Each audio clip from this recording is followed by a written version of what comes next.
Sir, all India पत्रकार एकता institute में आप मुख्य अतिथि के रूप में पहुंचे थे।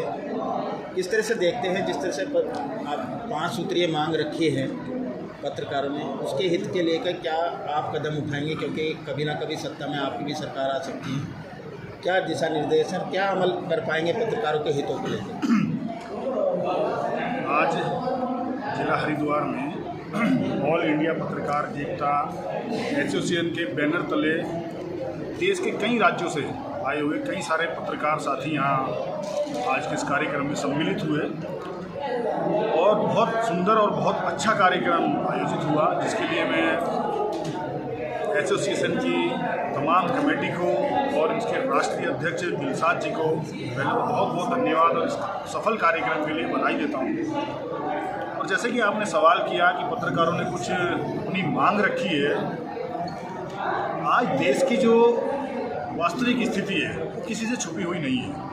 और मैं कहूँगा कि आज की अगर हम मीडिया की बात करें तो मीडिया की भी वास्तविक स्थिति जो है वो भी एक बड़ी चिंताजनक है, और जिसको लेके तमाम तरीके की जो देश में अलग अलग तरीके से बातें उठती हैं वो कहीं ना कहीं एक अच्छा संदेश नहीं है। क्योंकि मीडिया एक ऐसा चौथा पिलर है जो जिसपे पूरा देश, जिसपे हमारा पूरा भारत जैसे 4 पहियों की गाड़ी होती है तो उस देश को आगे बढ़ा रहा है। जब हमारा देश आज़ाद भी नहीं हुआ था, हम देश की आज़ादी से लगाकर और देश के निर्माण से लगाकर देश की तमाम व्यवस्थाओं को से लेके हर एक पहलू पे अगर नज़र डालते तो मीडिया का हर जगह एक बड़ा योगदान रहा है। लेकिन आज की स्थिति, जैसे कि मैंने अभी आपको कहा कि मीडिया की भी जो है वो बड़ा चिंता का विषय है, और उसी को देखते हुए जो बड़े संस्थान हैं मीडिया के या जो बड़े व्यावसायिक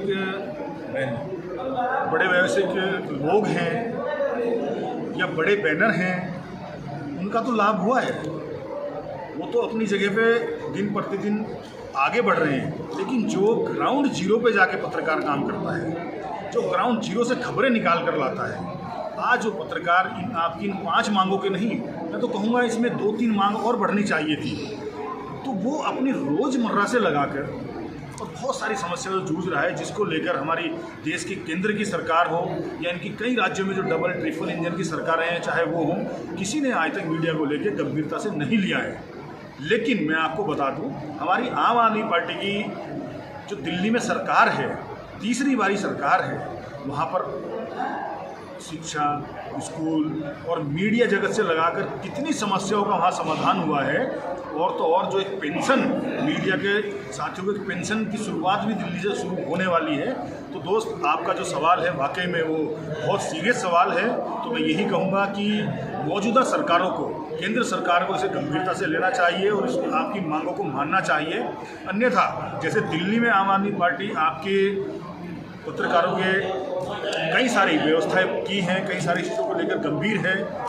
जिस दिन केंद्र में आम आदमी पार्टी की सरकार होगी, मैं एक आम आदमी पार्टी का कार्यकर्ता होने के नाते मैं ये वचन आपको देता हूँ कि पत्रकारों की जो आपकी ये मांगे हैं, इन मांगों के साथ साथ और जो बेहतर पत्रकारों के लिए कर सकते हैं, पूरे देश में पत्रकार, उसके लिए क्या कहना चाहते हैं? उसके लिए यही है, केंद्र सरकार मीडिया को लेकर गंभीर नहीं है। बड़े संस्थान उनकी मुट्ठी में है, और आज बड़े संस्थानों को मुट्ठी में होने से छोटे पत्रकारों का कहीं ना कहीं शोषण हो रहा है। तो इसके लिए तो ये केंद्र सरकार ही ऐसी योजनाओं को पारित कर सकती है। ऐसी मांगों को अगर केंद्र से संचालित किया जाए तो तमाम देश के पत्रकारों को उसका लाभ मिले। तो जैसे मैंने कहा, जिस दिन आम आदमी पार्टी सेंटर में सरकार बनाएगी, सेंटर में आम आदमी पार्टी की सरकार होगी, हम ये आपसे यहाँ से वादा करके जाते हैं कि पत्रकारों की जितनी समस्याएं हैं, इनके अलावा जो भी होगा उसको कराने का काम हम करेंगे।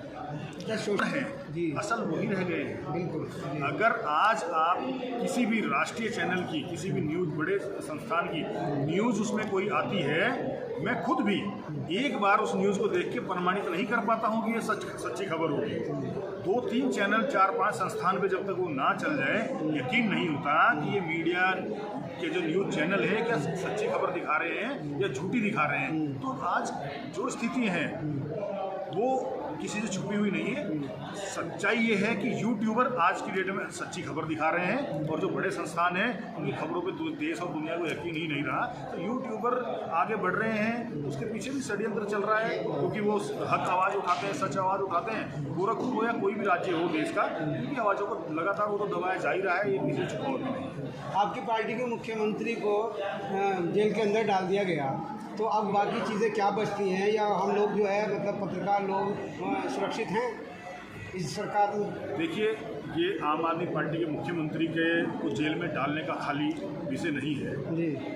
ये बहुत बड़ा देश पे हमला हुआ है।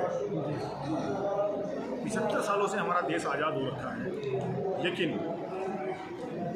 आज तक का इतिहास रहा है कि मौजूदा मुख्यमंत्री को जेल में नहीं डाला गया, और कोई जांच अगर थी भी, मुख्यमंत्री कहीं दोषी हैं भी इनकी नज़र में, या मुख्यमंत्री ने कोई जो ये कह रहे हैं थोड़ी देर के लिए उसको हम ये भी कहते हैं कि चल भाई मान लेते हैं आपकी बात, भाई वो चुने हुए मुख्यमंत्री हैं।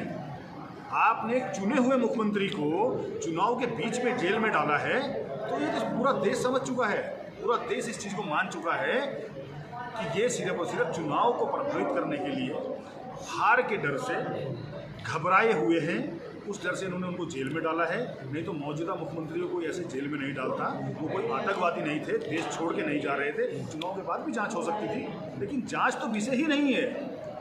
मनीष सिसोदिया जी जेल में है, सत्येंद्र जैन जी जेल में है, मौजूदा इलेक्शन संजय जी जमानत पर छूट के आ गए हैं, कोई आरोप सिद्ध नहीं हुआ। तो ये सिर्फ और सिर्फ इनका डर है, इनको डर है कि केजरीवाल जी की जो नीतियाँ हैं, केजरीवाल जी जिन नीतियों पे काम कर रहे हैं वो देश को पसंद आ रही हैं, देश उनको स्वीकार कर रहा है। तो ये नहीं चाहते इस देश में कोई देश के लिए कुछ करे, ये सिर्फ चाहते हैं कि जो बड़े अरबपति पूंजीपति बड़े घराने हैं तो, और देशवासियों को तो अपील करना चाहता हूँ, मौजूदा सरकार जिस पैटर्न पे चल रही है, एक सीधी सी कहावत है, जो बोओगे वो काटोगे। और देशवासियों से मैं कहना चाहता हूँ, सर्वोपरि देश है और देश से बढ़कर कुछ नहीं है। तो वाकई में अगर देश हित में देशवासी चाहते हैं तो मौजूदा जो सिस्टम है, सिस्टम को बदलना पड़ेगा। और अभी उस सिस्टम को बदलने का एक पर्व चल रहा है, चुनाव चल रहा है। तो जो देशवासी देश हित में, देश प्रेमी हैं, देश हित में कुछ करना चाहते हैं, तो निश्चित वो इस बार वो कार्य करने वाले हैं कि जेल का जवाब वोट से। सर, एक आखिरी सवाल है, सीबीआई जांच और ईडी की जांच से आप ही के पार्टी के मंत्री और जितने भी कार्यकर्ता बौखलाए हुए और कहीं ना कहीं भाजपा का दामन भी थामा है, क्या कहेंगे? देखिए, हाथ कंगन को आरसी किया और पढ़े लिखे को फारसी किया, सीधी सी बात है भाई साहब। आज मीडिया को मोदी मीडिया ने कह के गोदी मीडिया कहा जा रहा है। अब क्या कारण हो सकता है? हम समझा रहे हैं, दो ही कारण होते हैं, एक व्यक्तिगत लाभ और एक डर। तो आम आदमी पार्टी का जो कार्यकर्ता होगा व्यक्तिगत लाभ में तो जाएगा नहीं, लेकिन परिवार हर किसी क्या ईडी और सीबीआई जांच से बौखलाए हैं आम आदमी पार्टी? बौखलाए नहीं है, मैं बता रहा हूँ, दो ही कारण होते हैं, एक व्यक्तिगत लाभ और एक डर, जो आज पूरे देश की मीडिया का भी हाल हो रहा है। छोटे संस्थानों की बात नहीं कर रहा हूँ मैं, बड़े संस्थानों का हाल यही हो रखा है, या तो अपने व्यक्तिगत लाभ पूरे कर रहे हैं और या वो डरे हुए हैं। तो भाई सीधी सी बात है, आम आदमी पार्टी का जो कार्यकर्ता है वो व्यक्तिगत लाभ में नहीं जाएगा, लेकिन परिवार सबके हैं, इन लोगों के परिवार नहीं हैं, पूरा देश जानता है। लेकिन आम आदमी पार्टी के जो कार्यकर्ता हैं, जो हमारे नेता हैं, सबके परिवार हैं, डराया जा रहा है। पत्रकार एकता एसोसिएशन का आज सम्मान समारोह का कार्यक्रम आपने रखा और पूरे ऑल ओवर इंडिया के पत्रकार आपके सभागार में लक्सर में मौजूद रहे, इस विषय में आपको क्या कहना है? सभी साथियों का जो ऑल इंडिया पत्रकार एकता एसोसिएशन का पत्रकार सम्मान समारोह रखा गया था, इसमें काफ़ी संख्या में अलग अलग राज्यों के पत्रकारों ने भाग लिया और इनका मैं तहे दिल से धन्यवाद करता हूँ। और जो हमारे यहाँ प्रस्ताव पास हुए, उन प्रस्ताव को भी हम बहुत जल्द ही माननीय मुख्यमंत्री उत्तराखंड सरकार को और केंद्र सरकार को दस्तावेज दे करके पेश करेंगे, ताकि जल्दी से जल्दी इस प्रस्ताव पर मोहर लग सके।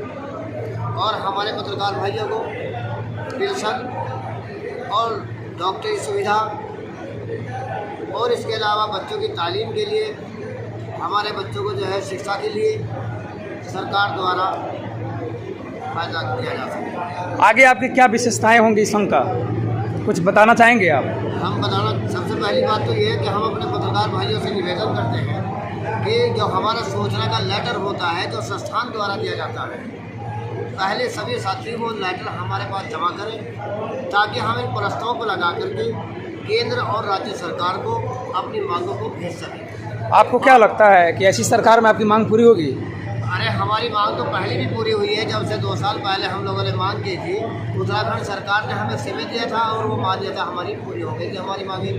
हम तो फिर भी उम्मीद करते हैं कि सरकार चाहे किसी भी पार्टी की हो, सरकार सरकार है, हम सबसे मिलते हैं और सभी सरकारें काम करती हैं। रही बात ये कि मान लो अगर हमारे 11 शर्तें हैं तो 11 शर्तें अगर पूरी नहीं होती तो 4 या 5 तो हमारी पूरी हो ही जाती है।